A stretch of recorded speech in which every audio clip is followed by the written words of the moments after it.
Hi everybody. Thanks for coming. This is the second year in a row we've done this workshop in the fall, and we've done it a few other times before. So this has proven to be one of the more popular ones. The goal here is really to give you guys an outline, a basic set of knowledge for turning your art into a business. And so we're going to generally be talking about things like, do I need an LLC? What is an LLC? What are sort of the foundational things I need to do in order to set up my business? We're probably going to spend the first 30 to 40 minutes talking about that stuff. And then we're going to briefly go over a few other things you're going to need to run your business. And that's going to be contracts, working with employees versus independent contractors. And then finally, a brief overview of copyright and trademark law, since those are really the two most important things that most artistic businesses, whether you're a graphic designer, a photographer, a visual artist, a musician, you're going to be working in copyright and trademark space. And so we're going to give you a very brief overview on what those things are, just so you can sort of intelligently talk about and have a basic understanding of those things. And then, as we just talked about, we're going to be doing two more in-depth workshops later this fall on contracts. That's next month, and then copyright law the month after that, where we'll go into things like how do you give permission? How do you sell permission for other people to use your stuff? Licenses. What do I have to do if I want to use and incorporate other people's stuff into mine, like sampling in music or, adding artwork in the back of my photographs, things like that. So for those more in-depth conversations, you're going to want to wait for the next two sessions. But let's go back and start today on what we're going to be talking about in terms of just getting you up off the ground, or if you are already up and running with your business, making sure that you've done the things that you need to be doing. These are generally the things we're going to be covering today. Again, the first two are probably going to take up the bulk of the session today, and then we'll briefly cover the other three things. And then there will be a Q&A session at the end. So please put all your questions you have to the chat, and we will gather them up and we'll cover them at the end. The only caveat here is that we're not here to provide legal advice to you personally, because this is not a confidential environment. There's lots of other people who were don't chat. We're going to keep everything at the general level, like what is an LLC? What are the sorts of things that, one might need to do? Just more in the hypothetical general information stage of things. So with that in mind, let's go ahead and launch into the first topic, which is talking about LLCs and entities. So before we talk about what is an LLC and how I started up, let's just generally talk about, do you need one, or what are you doing when you're setting up a business? A business does not necessarily mean an LLC. It can take a lot of different forms. Generally speaking, businesses fall into two categories. There's unincorporated businesses and incorporated businesses. And by that, I mean, have you filed paperwork with some, governmental agency, it's usually the Secretary of State, to create a new business that exists as its own legal entity. It's considered like its own person under the law. That's incorporating an entity. And so generally businesses are going to fall into one or two categories. Either that happened or that didn't happen. So in the realm of unincorporated businesses, we have things like sole proprietorships. Sole proprietorships are not something that you have to necessarily file paperwork for. That's just what happens if you decide to make money from something. So if you're selling stuff, selling your products on Bandcamp or eBay, or selling records when you go to shows, or if you're a photographer and you're just taking photos, doing weddings or something like that, and you're just selling your services or selling your goods for money and running a business that way, that's a sole proprietorship, assuming you're the only owner. And that just exists, whether you have filed any paperwork or not. And for many people, that's as far as they need to go. That could be your whole business for a long, long period of time. There are some markers where you should consider stepping up to something like an incorporated business, like an LLC. But many people run their businesses their whole lives just as a sole proprietorship, and that's perfectly fine. There's nothing wrong with doing it that way. Um, you may have also heard of an assumed name or a DBA, and some people think, oh, well, I got a DBA, therefore I have an entity, I have a business that way, and that's not actually correct. DBAs are typically things you do have to file paperwork for in order to get from a government, but it doesn't create a new entity. It's not creating a new thing like an LLC, like a corporation. Um, it's just paperwork that the government provides to you that basically says, yeah, this name, that's also considered you.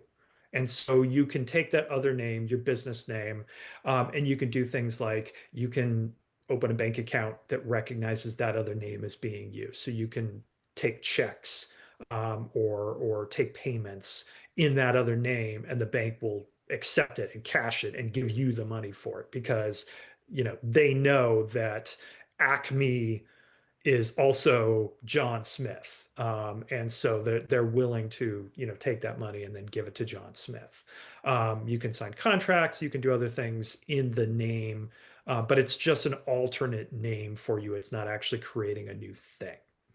Um, and then there's partnerships. Partnerships are just sole proprietors where it's not sole, where there's a proprietorship with multiple people in it. So whenever two people or two or more people get together and they decide that they're going to operate a business together and they're going to share the risks, but also share the profits, that's a partnership unless you create something more formal like an LLC or something like that in order to run the business.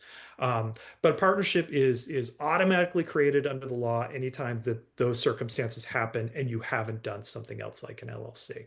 They're a lot like sole proprietorships in that, there's nothing formally required. They just sort of exist. For the most part, your taxes are going to be passed through. You're not, creating these more complicated tax schemes like you might with a corporation. Um, there's default rules for a partnership. If you don't agree amongst yourselves, you're going to do other things. So that's something to be aware of, and we're going to talk a little bit more about that later. But if you are running a business with someone else, um, generally speaking, you want to write down somewhere what the rules of the partnership are going to be. So things like when do we split the money? How do we split the money? Who's in charge of what? You're going to want to make sure that you have an agreement amongst yourselves because if you don't, there are actually default rules in the law in each state that say, well, if you don't agree otherwise, we're going to decide for you, and here's what those rules are going to be.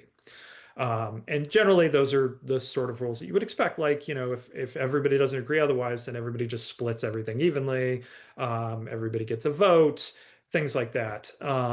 But um, usually you don't necessarily want to rely on those rules because you don't maybe know what those rules are going to be. And so you want to make sure that you are writing down amongst yourselves some sort of a contract. Doesn't have to be formal. And we're going to talk later in contracts about how contracts don't have to be formal usually. But, write it down somewhere, record it, what everybody agrees. The rules are going to be for a partnership if you're not going to do one of the other things like an LLC. Okay. So those are the unincorporated. On the incorporated side, the most common ones that we have are LLCs, limited liability corporations, and corporations. Corporations used to be the only thing that they were the only game in town. And so long time ago, everybody did a corporation if they wanted their own entity as a default. But corporations have a lot of sort of archaic rules that go along with them. Things like you have to keep minutes of your board meetings and all this kind of stuff, which were really built for corporations that have a board of directors and shareholders who may never interact with the board. They weren't really designed for small businesses where maybe it's just you. You're the whole business. You're the CEO, the whole staff, the chief marketer, and the janitor on the weekends. Corporations weren't really designed for that sort of a plan, and so limited liabilities came in, which are generally much easier to run, less expensive to run. And so for most small businesses, those are the ones you're going to use. You're going to set up an LLC if you decide to go the incorporated route. And then there's also other types. So there's lots of different types of incorporated entities, but most of them are for weird, unique situations that the average artistic small business doesn't have to deal with. So you've got things like nonprofit. You know if you're a nonprofit or not. Are you trying to make money off of this? If you are, then you're not a nonprofit. You might have things like limited liability partnerships or professional corporations. Those are not for the artistic small business. Those are for real estate ventures or medical offices or other things like that that you don't have to worry about. So we're not going to get into any of those things because 99.9% of the time they're not going to be applicable to artistic small businesses. So one thing to keep in mind when you're deciding whether you want to go with the default, which is going to be the unincorporated entity, either a sole proprietor if you're the only person, or partnership if there's more of you, or step up to the incorporated route, is what are your specific circumstances? Does it make sense for you? And there are pros and cons to each of the different types of entities. And so you just weigh those and you decide, which way do I want to go? For the most part, you can go back and forth between these. If it turns out that you go for one and it's not the right fit for you, you can go back. There's transaction costs involved in doing that, right? You got to set up an entity, you got to take it back down again. And so it's not something you want to like do on a whim. You don't want to like go back and forth 3 times in a year. But if you decide to step up to an LLC and you give it a few years and you're like, this is just not worth it to me, it's not irreversible. You can go back. You can shut down the LLC, move your business back to just being a sole proprietorship, for example, and it's not the end of the world. So, don't be afraid to take steps to try something if you think it is in your best interest. And just know that usually you can go back if it turns out that wasn't the right move. Um, so what are some of the pros and cons of, I'm going to take an LLC as sort of the prime example. A lot of this is going to apply to a corporation if you decide to go that route instead. But since LLCs are, the simplest, most useful vehicle for most creative small businesses, I'm just going to take that as sort of the default example. Um, well, the pros, the potential benefits of having an LLC there are some tax strategies that you can employ if you're going through an entity like an LLC or corporation. I am not a tax lawyer or an accountant, and so I'm not going to get into all those details. But the best advice I can give you is to have an accountant or somebody who's familiar with tax law who can advise you.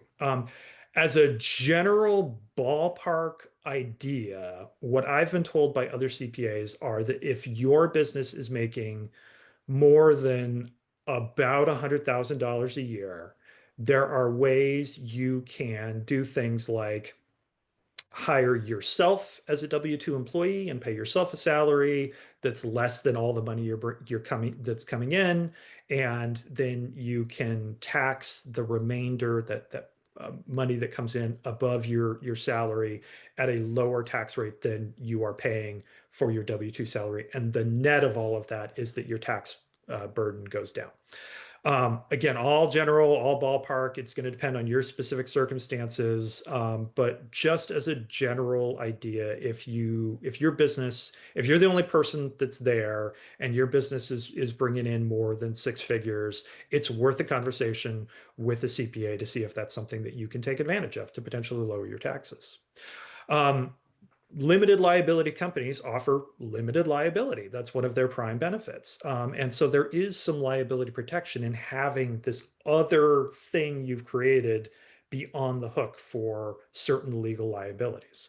I put in parentheses to some extent because there is something to keep in mind here, which is it's not get out of jail free. It's not, oh, I can go run people over with my car and then I just say, well, you got to sue my LLC, which doesn't have any money in it, and I get off scot free.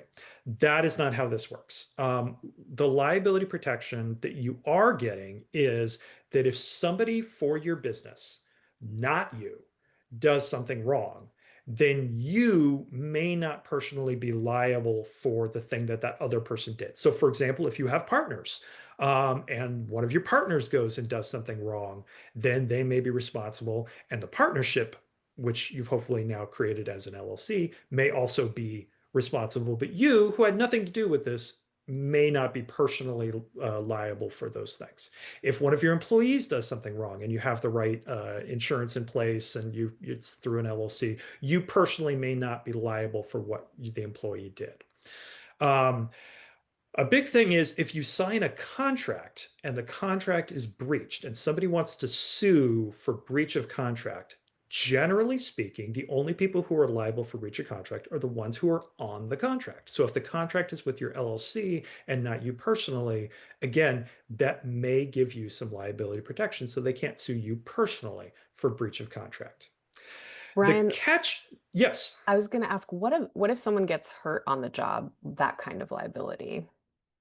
So that type of liability is also usually goes to the employer, which in this case would not be you, it would be the business, assuming that you have an LLC. Um, there are, if caused the accident, so left broken glass, strewn about and somebody steps on it and you were negligent because of that, you may still be responsible for that. And that's where I come to the caveat to all this is that if you personally do something wrong and that something wrong hurts somebody else, then you are still responsible for that, even if you have an LLC. You can't use the LLC as a shield from your own bad behavior. So where this comes in for artists is that if you rip off somebody else's work. So for example, you are a photographer and you start using other people's photographs and sell them or put them up on your website or things like that, and you in the process commit copyright infringement, you've done something wrong in the process. Since you're the one who did it, you're still on the hook, even though it may be for the benefit of your LLC. If you are driving a car and you hit somebody else, even if you were doing it for work, you, as the person who caused the accident, are still responsible for that. And so it's not a total liability protection. And if you're the only person who's doing everything for the business, then odds are that if something bad happens, if you get sued, it's probably going to be for something you did because you're doing everything. And in that case, the liability for the bad acts is still probably going to reach you. Now, as a practical matter, some people are like, well, I'm going to sue the LLC to start and just see if that goes anywhere. And so you may ultimately be sort of the backstop where you have to, if the LLC doesn't have enough money, you might have to contribute or something like that. You may not get sued as a practical matter, but you are probably still have some liability there. So Um, it sounds contract. like that if you're a single um, member LLC, you probably don't have as much protection really because there's not that as many scenarios in which Right. something might happen that you're not liable for. Right. So, especially on the side of things where you've done something wrong, you've hurt somebody else. You've either hurt them, actually physically hurt them, or you've, committed something like a copyright infringement or defamation or something like that, where you've hurt their business or you've hurt um, their reputation. The side of things where you're probably still protected, even if you are the only owner, is on the contract side of things, where if you sign a contract, even if you're the only owner and you're the one who breached the contract, breach of contract is still something where usually you can only sue the person who, or the person in this case being the LLC who signed the contract. And so if you sign a lease and you have to get out of the lease, if you signed a contract with a customer and you don't abide by the contract, Generally, the liability for that is only going to fall on the person who signed the contract, in this case being the LLC, unless the person on the other side makes you individually sign a guarantee. And where you see that is sometimes leases, commercial leases. They'll say, well, I'll sign a lease with the LLC, but all the owners have to sign guarantees that, if the LLC breaches, then I can turn to the owners and say, well, you have to step in and make good for what the LLC didn't do. That sometimes happens. And in that case, you are personally signing a contract in addition to the contract that the LLC signed, and that's why you're still liable. Banks sometimes do that for loans. They won't loan the LLC money unless the individuals sign a guarantee, which is basically a contract saying that, if the LLC breaches, then I will make good. So there is still liability protection, particularly on the contract side, even if you are, sole, if you're doing everything. But that being said, just keep in mind that is limited. Yeah, if Uh, you're running a business outside of your out of your home and like somebody's actually coming to take classes there or what have you, and something happens, is that person being hurt like on your personal premises, but for a business activity that you're doing under an LLC, like does it how does liability get apportioned in that scenario? So again, it depends on what happened. If the liability is because of something, it's your business, but it's for something else that somebody else did. The janitor that you hired left, a slippery floor, or the landlord didn't fix the steps or something like that. Then it may not fall to you because you didn't personally do anything wrong. The business may still be liable because they offered, themselves being open and invited people to come in, but there may be some protection there. Truthfully, the best protection you're going to have in that scenario is not the LLC, it's having good insurance. And we're going to talk about that in a minute. But because as a practical matter, oftentimes plaintiffs' lawyers will just sue everybody and sort it out later. And so just be aware of that. Just keeping an eye on the time, so I'm going to move a little bit faster.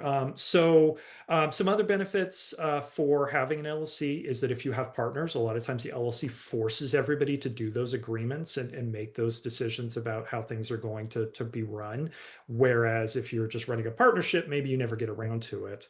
It can also make the business seem more professional. And that's more of a marketing reason than it is a legal reason. But, sometimes if you're talking with other people and they're like, well, who do I make the check out to? Who do I make the contract out to? Having it be through an LLC may just make your business seem a little more legitimate.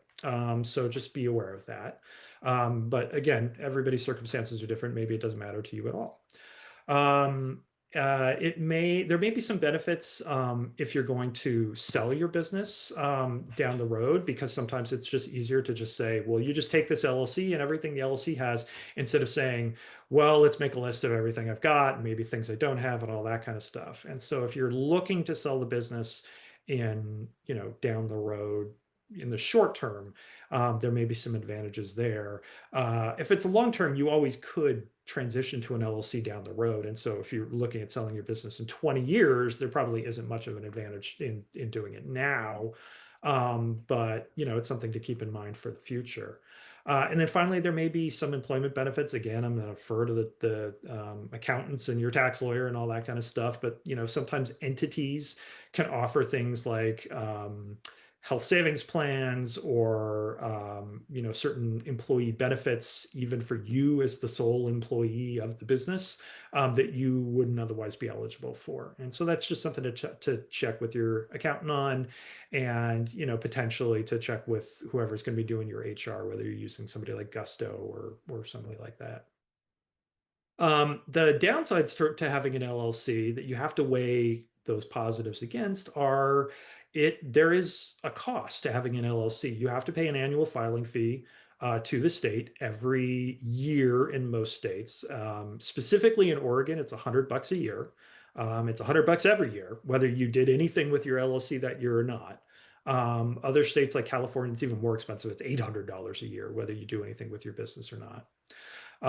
You have to have a registered agent with an LLC or a corporation. And that's basically somebody who says, here's where I can be reached. I'm going to put on the website where I can be reached during normal business hours. So if somebody needs to walk in and hand me something like, you know, um, documents because you're getting sued or something like that, there has to be somebody who is publicly available and stands up and says, I will accept that on behalf of this LLC.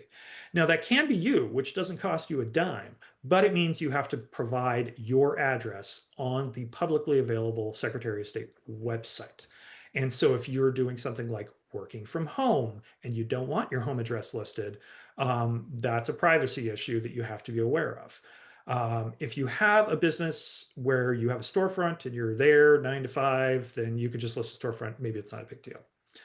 But if you're not in that scenario and you don't want to list your home address, you have to hire a registered agent, which again is it's not that big of a deal, but it's another $125, $150 a year ish. So now you're looking at about $200, $250, somewhere in that range, just to have the LLC each year. And depending on where your business is at, maybe that's like a drop in the bucket, or maybe that's like, well, that eats up a big chunk of my profits, and so you have to consider those things. Um, the other thing to be aware of is, when you're operating under an LLC, there are laws and rules that apply to the LLC. Most of them are fairly common sense. None of them are terribly tricky, but you are presumed to know what those laws and those rules are and be operating under them. And so if you go in without any research whatsoever and create an LLC, you may be, subject to some requirements or to doing things that you may not have thought about. There could be additional tax obligations. Generally speaking, LLCs are considered pass-through entities, meaning the IRS just pretends they don't even exist and you just, do your taxes as if you were a sole proprietor. But if you set them up a different way, you take, there's something called an S election, which we can talk about a little bit later. You may be adding some additional tax requirements. Maybe you have to file an additional tax return, which costs you money. So, just take that into consideration.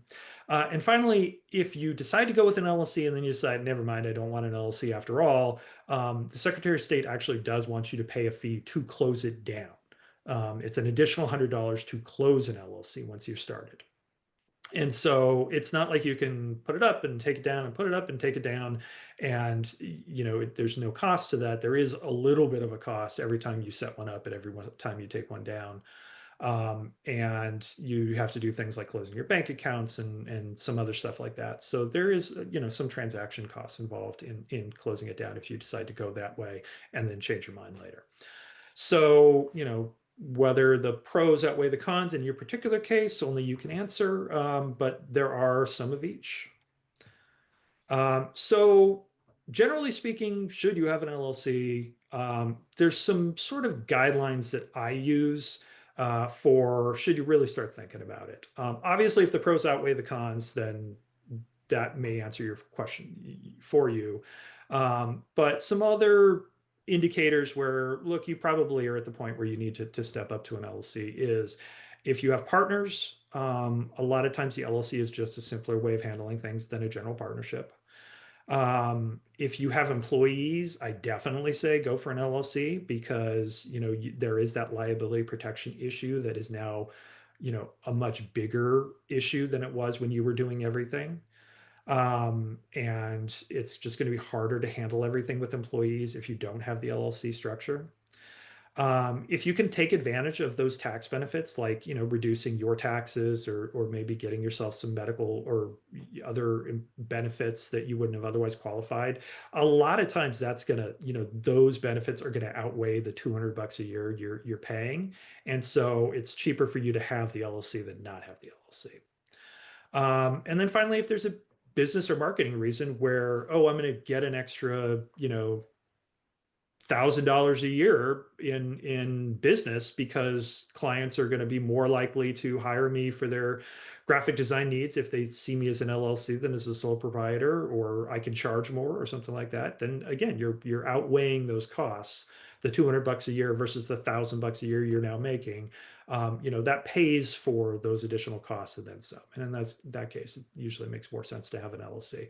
Because again, an LLC, you have to do a little work to set it up, you have to do a little work to take it down. But in the meantime, other than paying those renewal fees, there isn't a lot of extra work that you're taking on each year in having the LLC. And so um, having that cost benefit analysis may make the decision for you. So that leads us to, what do I have to do every year in order to maintain an LLC? Once you have one up and running, well, you need to always have a registered agent, and you always need to list a principal office with a physical address. So those two things you have to constantly have. You can't have a registered agent and then drop them and then just go without, now that you've got the LLC set up. So that means that, you need to list yourself or you need to hire somebody every year and pay them every year. In terms of the principal office with the physical address, you can't just have the PO box. The good news is that the Secretary of State says that as long as the registered agent lets you use their address, you're allowed to list their address as your principal office. And so you can keep if you're actually doing all your work at your home studio, but you don't want to list that, it's okay. You're allowed to keep that address secret and just list your registered agent's address as long as they're okay with doing that. Similarly, accountants, you're allowed to list an accountant or an attorney's office if they're okay with it. And some are and some aren't. And so you just need to ask if you have an accountant or if you have an attorney, if they'll let you do that for you. In order to set up an LLC, you're going to create and file articles of organization. That's the formal document that, it's like the birth certificate for the LLC. It creates it, it names it, it lists who the owner is and things like that. The Secretary of State's website allows you to do that electronically, and it actually walks you through, instead of just giving you a form and saying, fill this out and turn it back in, it actually walks you through a questionnaire. And so it's fairly easy to set up. There may be questions you have about specific things on there, but they've got tutorials, and generally it's just going to, step by step walk you through doing it. And then when you're done with the questionnaire, it's going to fill out the articles of organization for you and file them for you. And so you can do that through the Oregon Secretary of State's website. Other states may be a little bit different. The second thing is optional, but generally I think it's important, and that's to create an operating agreement. An operating agreement it's like the partnership agreement for the LLC. It just says, here's how we're going to run things. Here's who's going to own what. Here's how we're going to handle money come in. Here's how we're going to handle costs when they arise. Here's how we're handling voting. And you can have that agreement even if you're the only owner. And sometimes you want that agreement in place because, banks may ask you for it as part of, setting up a bank account. They want to see some sort of an agreement where the members of the LLC, in this case being you, the sole member, has agreed that we can open a bank account. And so it is optional. It's not required, but I think it's a good idea if you're the sole owner. And it is, in my opinion, essential if there are more than one owners. Because again, if you don't have an operating agreement, there's default rules that you may or may not want, but that are going to be imposed on you. And then in order to keep it running, you just have to renew it. In Oregon, it's every year. You go online, you say, I want to renew my LLC. They'll ask you if anything has changed, like your address or your registered agent. You say yes or no, you give them the new information if it has changed, and then you pay your $100. And so you just do that every year. You do want to make sure that you are doing that, because if you don't renew each year, they'll give you a 45-day grace period to renew. But then after the 45 days, they will shut down your LLC for you. But they'll do it in a way where they want you to continue to pay, but you're not allowed to use the LLC for anything in the meantime. So it's not an ideal scenario. So if you don't want to continue running your LLC, my advice is to formally file, it's called Articles of Dissolution, to dissolve the LLC and close it. And don't forget to pay your renewal fees each year. So going back to running a business, whether you're going through sole proprietorship, partnership, or LLC, there are certain things you have to do regardless of whether you're incorporated or unincorporated. the first thing, if you're setting up a new business, is pick a name. Are you just going to be in your own name? Are you going to have a business name? And what type of business are you going to be? Are you going to be a sole proprietorship? Are you going to be LLC? If you're going to be picking a name that's not your name and your sole proprietorship, you're going to want to get one of those assumed business names, or is what they're called in Oregon. They're called DBAs in other places, but you're going to need that. And then in a lot of places, you're going to need a business license. Don't forget, a lot of people forget that they need to get that or figure I'll get it later. But you are required to get a business license if you're operating a for-profit business, even if it doesn't make very much money. And the place you get that is going to depend. In some places, it's the county. In some places, it's the city. In some places, it may be both. So you just need to check with your local jurisdiction. And usually they're encouraging businesses to start up. And so usually there'll be websites that say, look, if you're in Deschutes County and you want to set up a business, here's what you need to do. And they'll point you exactly where you need to go. And then some places you also have to register. This is particularly in Multnomah County. If you're doing business in Multnomah County, you need to register with the local tax jurisdiction so that you're paying your local city and county taxes. And so don't forget to do that. Some people don't get around to doing that or forget about it. And then maybe they get hit with a tax bill because they do periodically look around. They're like, hey, you've got a website that says you're operating a photography business in Multnomah County, but you didn't register and you're not paying your business taxes. We think you owe taxes for the last 3 years. And so you don't want to get surprised by that. Make sure you're following the rules. A couple Um, quick questions are coming up, Brian, if you don't yeah. mind. If you're changing the name of the LLC down the road, are you um, just doing a DBA, or is there another formal process for changing the LLC's name? You can do both. If you want to keep your original name, you like it, you've got contracts in that name, and you just want to have an additional name, like maybe it's like a more casual, friendly name, or maybe you're setting up like a side business through the LLC, but you want it to have a different name, a different brand.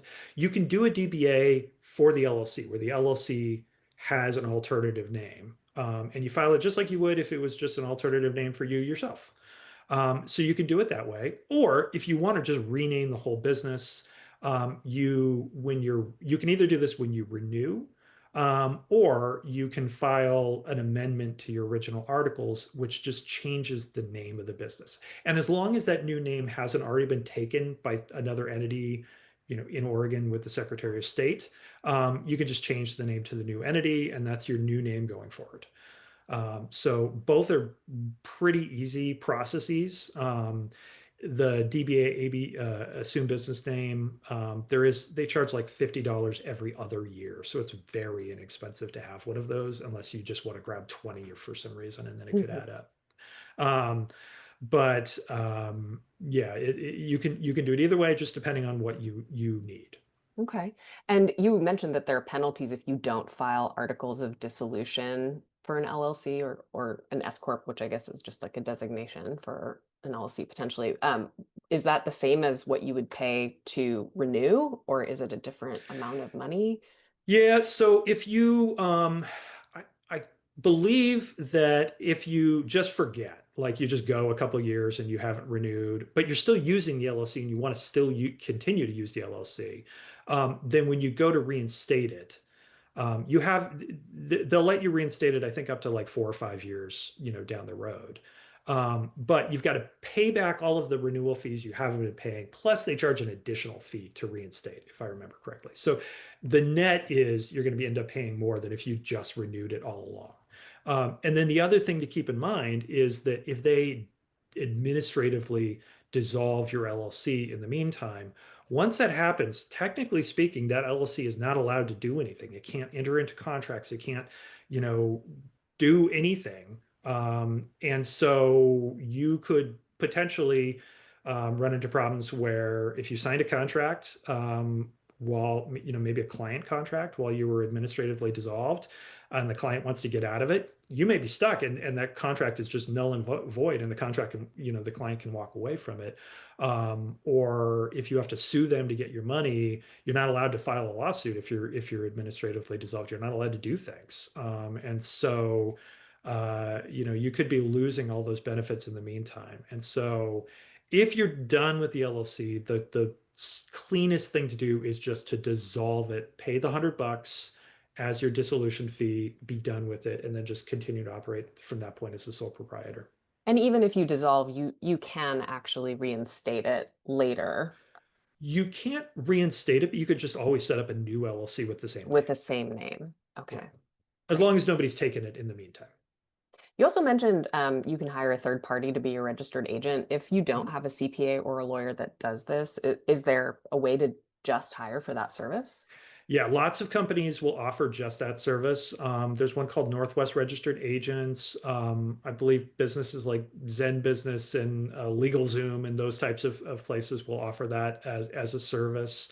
And so, you need to be a little careful with any of those entities because, the $100 that I think it's more like 125, 150 a year that they're getting from you, that's not why they're doing it. They're doing it so that they can then sell you other services. And so, just make sure that you're not getting suckered into signing up for registered agent services and then also signing up for another five or $600 worth of a year of stuff you don't need, or don't even want. So. Thank you. Mhm. You can also, if you'd like, and if they agree, just have a friend do it or a family member. Anybody can be a registered agent as long as they're over 18 years of old and they have an address in Oregon that they're willing to list as a registered agent. So a friend, family member, a spouse, or any of those folks can also be a registered agent as long as they're okay with having their address be publicly available. All right. So, just getting back to running setting up your business. Another thing you're going to want to do for most businesses is get an employer identification number from the IRS. You can get that even if you don't even have any employees, because it lets you use that number as an alternative to your Social Security number for things like opening bank accounts, accepting payments, doing things like that. So, just to protect your own Social Security number, get an EIN. I always recommend it. It's free. It's like a one-page form that you fill out with the IRS, and then that way you've got that number that you can use instead of giving out your Social Security number for clients, customers, anybody who's going to be paying you where they're like, well, I need that in order to, fill out your forms. So go ahead and jump on the IRS website. Make sure that you're on the actual IRS website. You don't want to be, on a scam or a phishing website, putting in your social security number and your address and all that kind of stuff. But if you go on the IRS's actual website, you can get the EIN through there. And then the other thing to not forget about is just to check for other licensing requirements. Very few of these are going to apply to the average creative small business, but if you're a tattoo artist or you're working with potentially hazardous chemicals as part of your art projects or things like that, you may fall under some other licensing requirements, and you just want to make sure that you're complying with those as well. In terms of running a business, there's a few things you're going to want to do. Again, this doesn't matter whether you're an LLC or you're just a sole proprietor. You want to get in the habit of maintaining good books and records. So you want to keep copies of all your contracts. You want to keep good accounting, keep good books. You want to have good sales records, all of those sorts of things. It's often that a client will come to me and they've been running their business for a few years, but it's very, it's sort of in the opening stages. They don't have a lot of work, and they'll come to me and say, a client, hired me for this big project and they haven't paid me, and we signed a contract. And I'll say, well, where's the contract? And they say, oh, well, I didn't keep a copy of it, or I signed it and then I sent it over to them and they signed it, but they never sent me back the signed copy. So all I've got is the version that I signed. And so things like that, you want to be diligent of avoiding those by keeping good records. You're a business owner. You need to treat this like a business and not a hobby. And so make sure that you're keeping good records, so that you can do your taxes appropriately. If you're in an area where you have to deal with sales taxes, you want to make sure you're not screwing those up. So just make sure you're being diligent about those sorts of things as part of running your business. Um, Another thing is you want to have a separate bank accounts for your personal and your business stuff. So when you make money, have it go into your business account and then pay yourself just like you would an employee. It doesn't have to be every other week. It can be whenever decide that you're going to pay yourself, but you're not going to just have that money flow into your personal checking account. Have it go through a business account first. Have expenses come out of the business account. Even if that means you have to put your own personal money into the business account in order to pay those expenses, have those things segregated. Most banks will let you just open a free business checking account and a savings account. So take advantage of that. Have a separate bank account for your business. In fact, I recommend having two, a checking account and a savings account, so you can deal with things like setting aside money for taxes. If you're a sole business, you're not doing withholding taxes, you're going to have to pay estimated taxes, you're going to have to pay taxes at the end of the year. Set aside some of the money that you make, whatever you think you're going to owe in taxes, just put that in your savings account, keep it out of sight, out of mind, so that the money is there for when you have to pay taxes at the end of the year and you haven't spent it or committed it to other business expenses thinking you had it, things like that. Use that business savings account for those things that or if you pay your rent annually, put a little aside every month for your rent, things like that. Make sure that you have that money available for when you need it. And then we talked a little bit about insurance before, but insurance is the solution to a lot of legal problems. Right or wrong, if you get sued, you're probably going to have to shell out some money to deal with it. You're going to have to pay a lawyer, even if you didn't do anything wrong. The great thing about insurance is that if that happens and it's covered by one of your insurance policies, you turn around, you tell the insurance company, and if it's a good insurance company, your problem is now their problem. They have to deal with it. They have to hire the lawyers. They have to get it resolved, things like that. So having a good insurance policy is a great idea for a lot of businesses. Obviously, the cost of the insurance has to make sense for you. But if you're worried about legal problems, having an insurance policy where you can just make it, make them take care of it instead of you hiring a lawyer to see if you're right or wrong, that may make more sense. That may be the better cost benefit analysis. Types of insurance you may need, just a general liability business policy from somebody like Hartford or State Farm, or, there's lots of insurers. That will generally include just the things that you're worried about, like slips and falls if you have a store, or, if you get sued on certain types of contract issues. That'll cover a lot of those sorts of things. And it might have additional benefits for things like advertising insurance, where if somebody sues you because the advertising was misleading, or maybe you infringed on somebody's trademark or their copyright or things like that, that may be covered in those sorts of policies. Cyber insurance, you're collecting clients' credit cards, and somebody hacks into your computer, or breaks in and gets those credit cards. There may be some protection for things like that. Um, if you have employees, you're going to need workers' liability, compensation, liability protection. If you're doing something um, like providing advertising services, or you're a filmmaker who does ads for clients, you may need professional liability protection. Cyber liability protection if you're collecting personal information or credit card information that might get hacked into and stolen.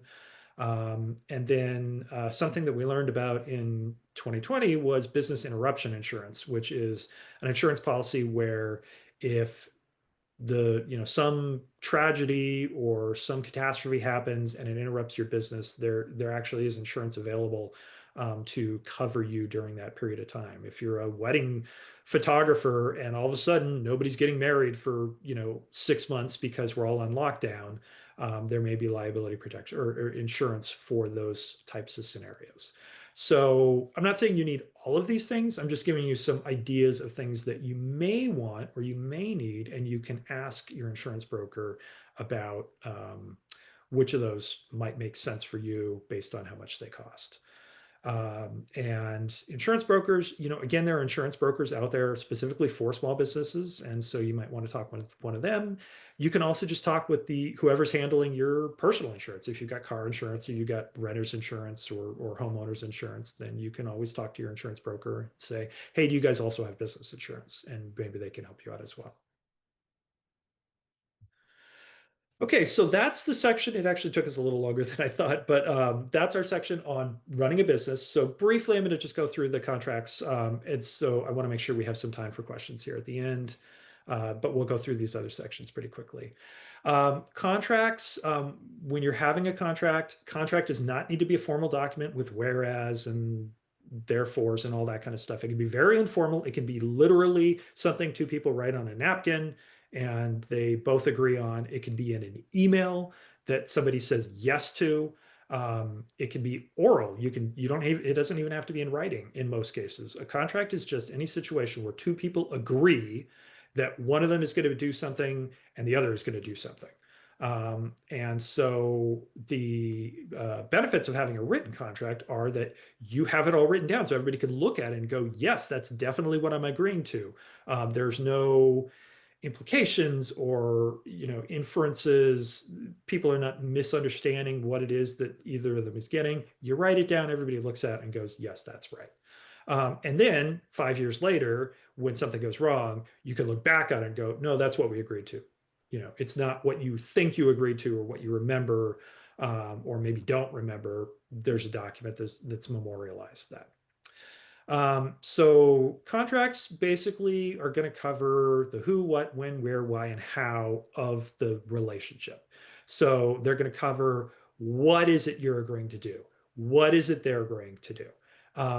If there's payment involved, which is usually the case, how much is it? When is it coming in? Is there a deposit or is it at the end? Are there like, are you going to take, traveler's check or does it have to be paid by certified check?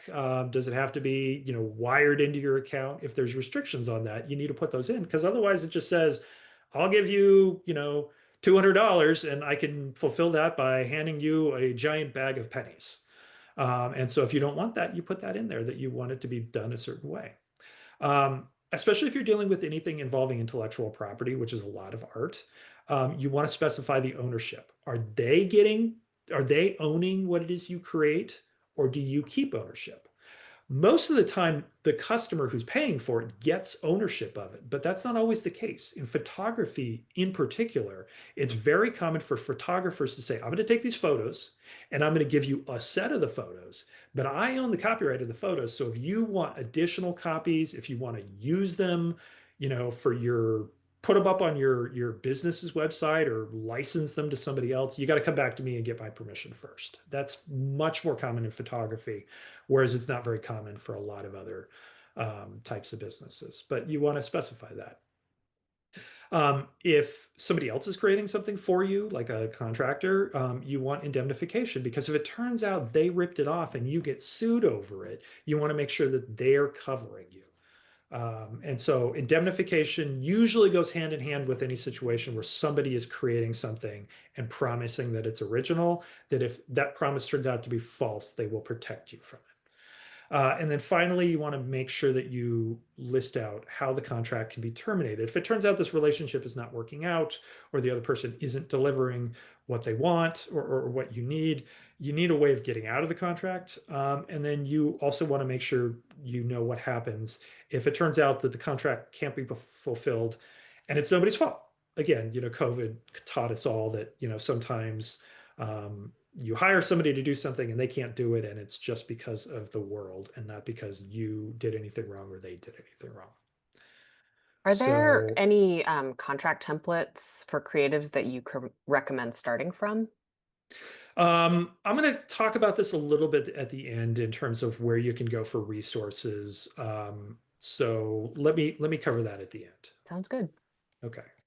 Um, Contractors versus employees. And again, contracts, we're going to have a whole nother workshop on that. So there are lots of other details. That's just to give you a little bit of information.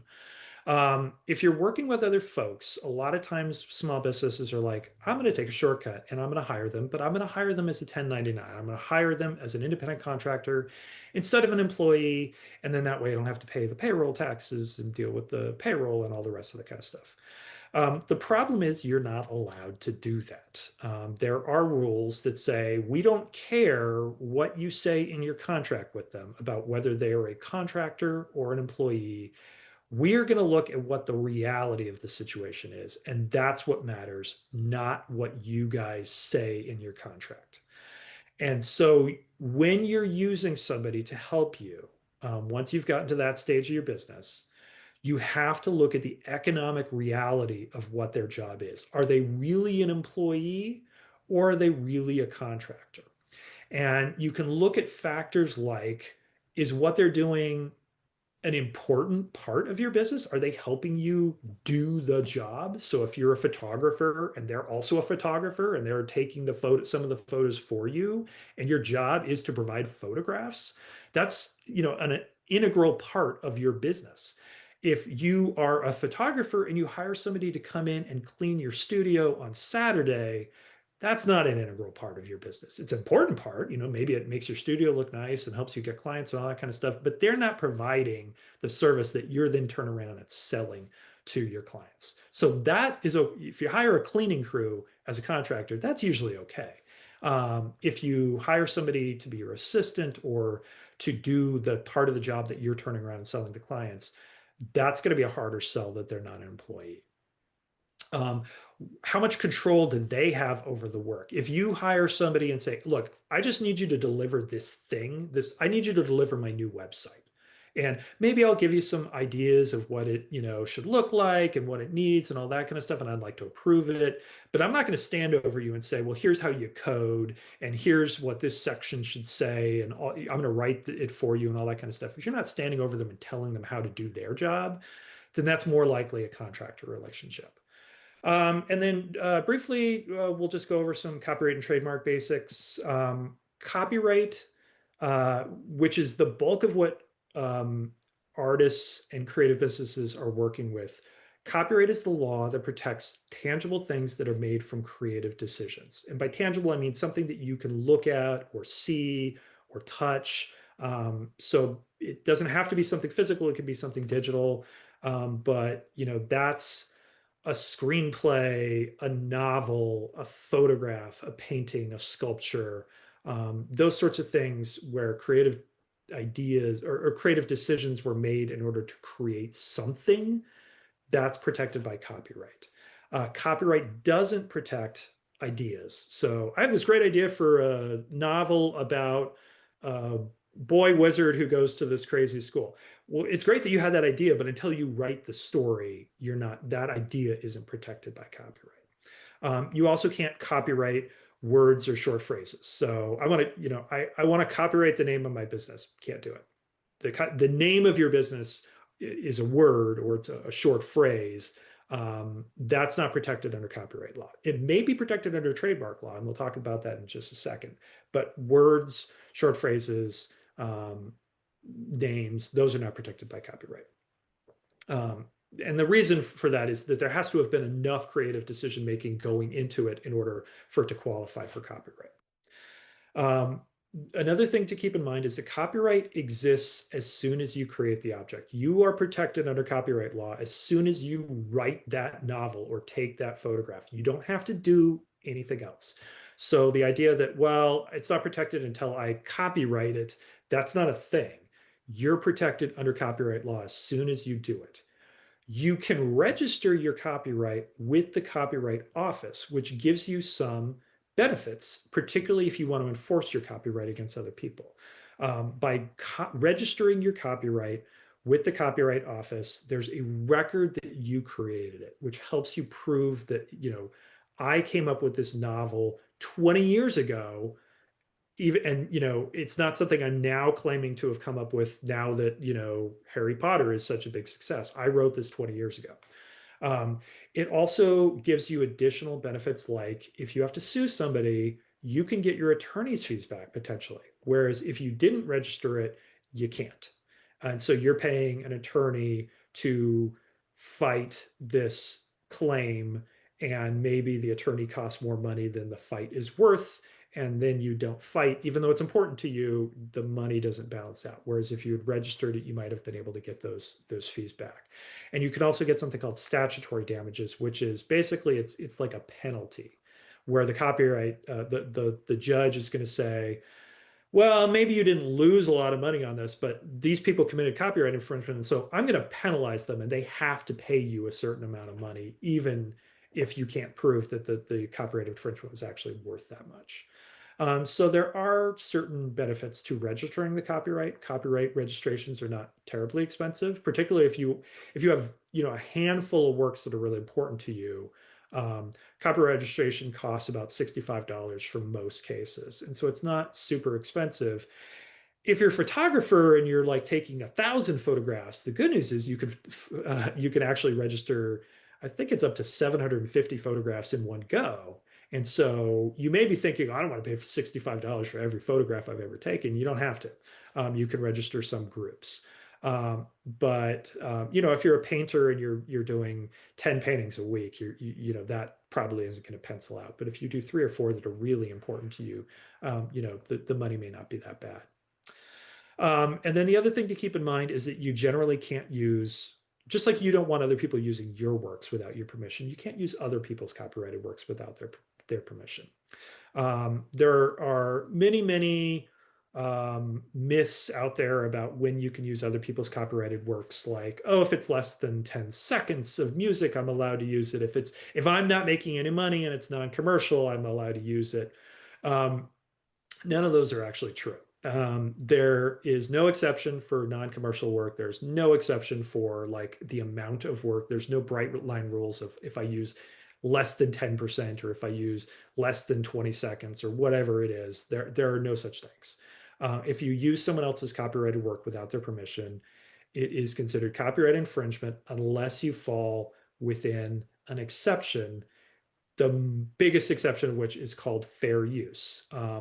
Fair use is a way that you can use other people's copyrighted works to create new copyrighted works, but it is, in a word, complicated.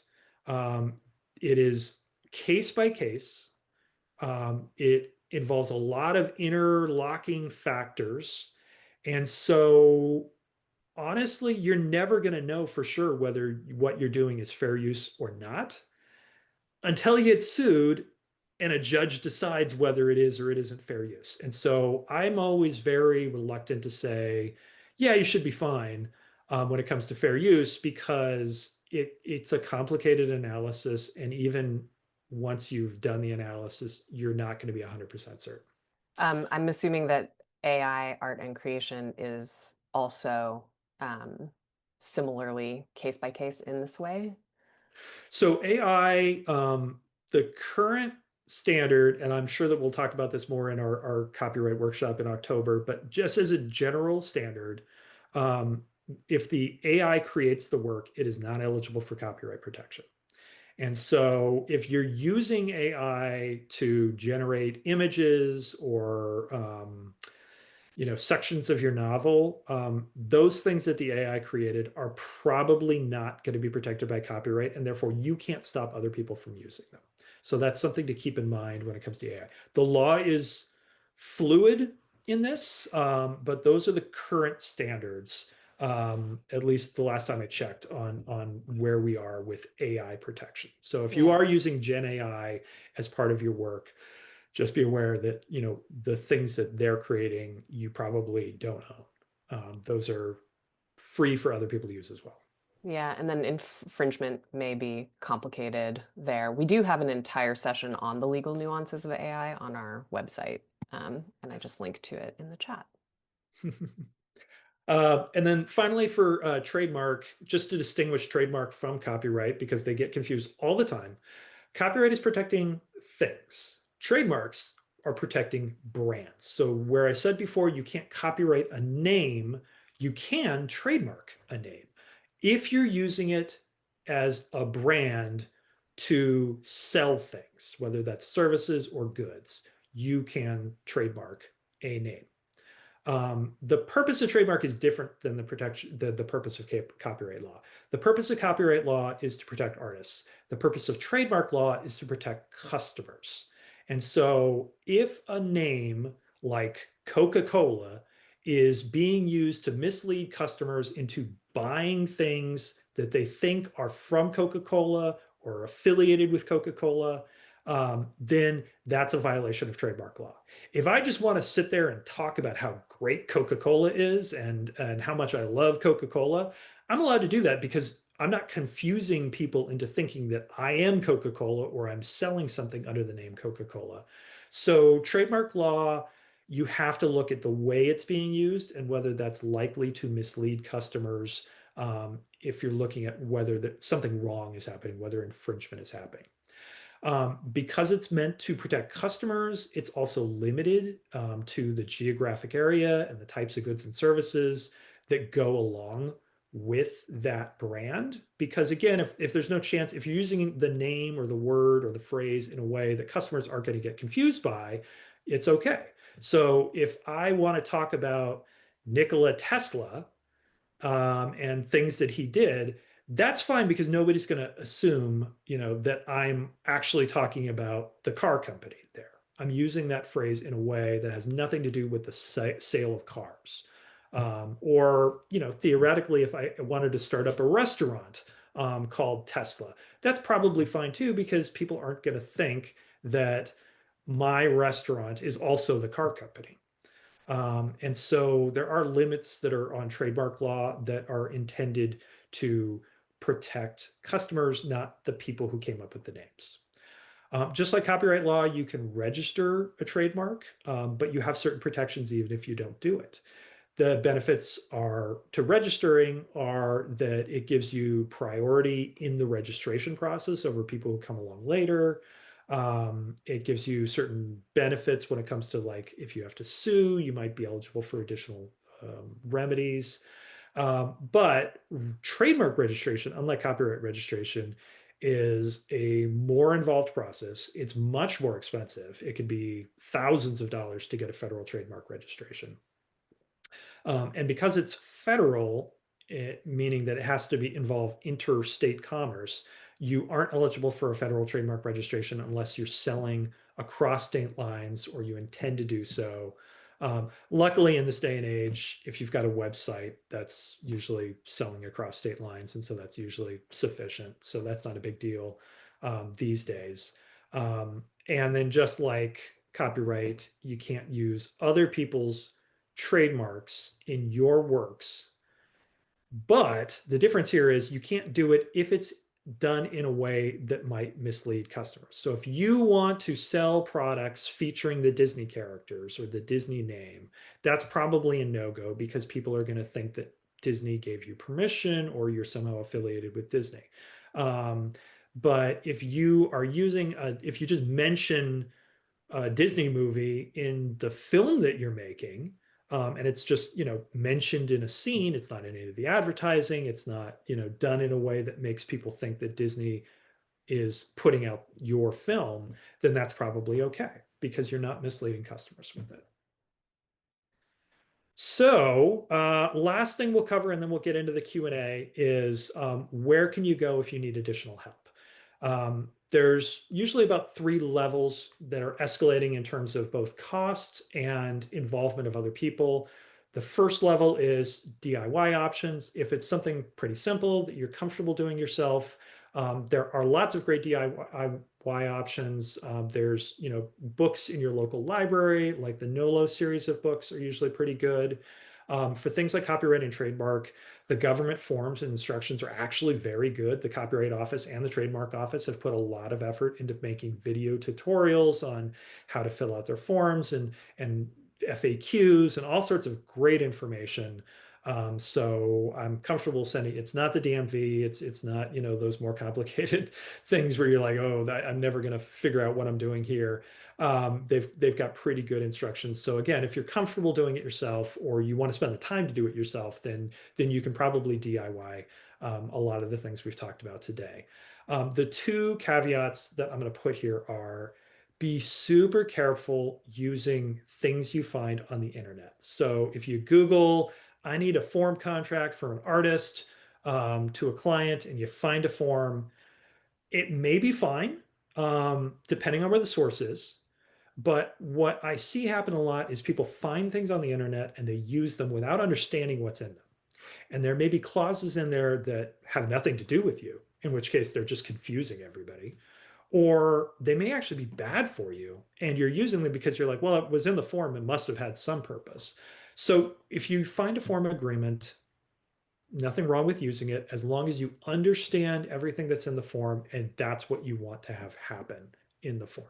So don't agree to arbitration if you don't know what that means or what you're potentially getting yourself into. Um, so just, make sure that you're using forms that you trust and that you understand. And then the new thing I'm going to say here is be very, very careful asking legal questions to ChatGPT or other large language models, Perplexity, Gemini, all of them. The reason is I love those programs. I think they're great. But they, for whatever reason, are still really, really bad at answering legal questions. Um, and I suspect it's for two reasons. One is that it's trained on people spouting legal knowledge on the internet. It's all Reddit answers where people are talking as if they know what they're talking about, and they don't. And so it's trained on that information. And then when it can't find actual support for that, it just makes up support in order to support the unsupported answers it's found on the internet. And so it's still really bad about hallucinating laws that don't exist or cases that don't exist in order to support the conclusion it's drawn from all of its, studying and training on the internet. And so in legal issues in particular, um, those sources are still pretty bad, particularly when it comes to anything more nuanced or complicated or niche questions. So if you're going to do it, ask it the question, ask it for all of its sources, and then actually go and read the sources to see if the sources are A, reliable, and B, actually say what ChatGPT says they say, because a lot of times they don't. And so I would just be very careful about using those sources without double checking them again and comparing them against some reliable source. Um, Moving a step up from the DIY, there are online services who can provide basic legal functions, places like LegalZoom or Zen Business. Um, those are also fine. They're a lot of times cheaper than an attorney would cost you. But the issue with them, just like we talked about in the registered agent section, is you want to make sure that you're paying for things you actually need and that aren't free for you to just go get somewhere else or that are unnecessary for your business. And then the second caveat to using a service like that is you do have to realize that there is some risk that if they do the wrong thing because you didn't know what to ask for and they didn't offer what you really needed, and so you need to go back and fix it later, that can often be much more expensive than if you had just hired an attorney or worked with a pro bono organization to get it right in the first place. So there is some risk in using those organizations. And then finally, usually the most expensive, but also the most sort of comprehensive solution is work with an attorney. There are free legal services out there through pro bono organizations. Oregon Volunteer Lawyers for the Arts, as you heard, offers monthly clinics where you can get, work with an attorney for an hour or 50-minute sessions. There are other pro bono organizations for small businesses out there as well, where you can get lots of legal services for free. And the advantage of working with an attorney is that they can present, instead of just saying, what do you want? And we'll do it for you. They can say, here's your options and here are all the different things. And here's what I recommend so that you can look at the different things and hopefully get the right one for you. And obviously, though, you have to balance that against, if it's something fairly simple or something already know you want to have done, it may be much more expensive than if you go the DIY route. Okay. And then the last thing I'm going to say is don't forget to include an accountant because a lot of these decisions are going to be tax based or financial based. And so the accountant can often say, this is better, whereas the lawyer's going to say, either of these is fine. And so if there's a financial reason to do it, often that can be the right answer. Okay.